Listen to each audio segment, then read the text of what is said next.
Pala mag-testing ako ng LCD. Yan. So ito yung sa Vivo.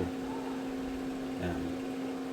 So tinanggal lang natin yung dati niya. So testing muna natin para pwede natin i-balik kapag may problem. So kakabit lang natin siya ng pag ganito. Yan. So nakabit na siya. Ngayon, medyo dandahan lang. Bubuksan natin kung nasaan yung power. So dito yung power. Ayan. So working. Ayan siya. Power ulit natin.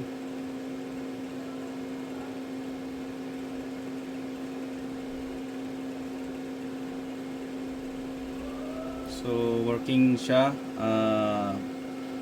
Ayun na mag-testing. Tingnan natin mag-power up. So bagong battery, kinabitan natin ng bagong battery kasi matagal tong na-stock.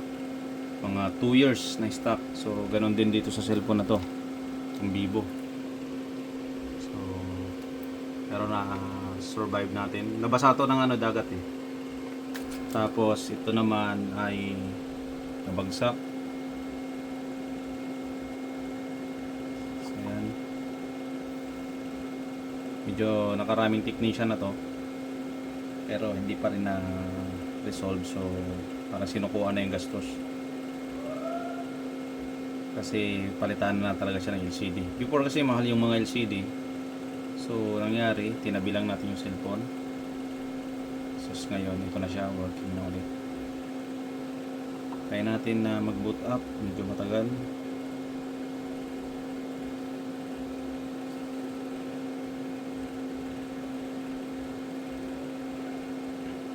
Ito lang pala yung gamit ko, pandikit, B7000 and multi-purpose adhesive. So yan lang.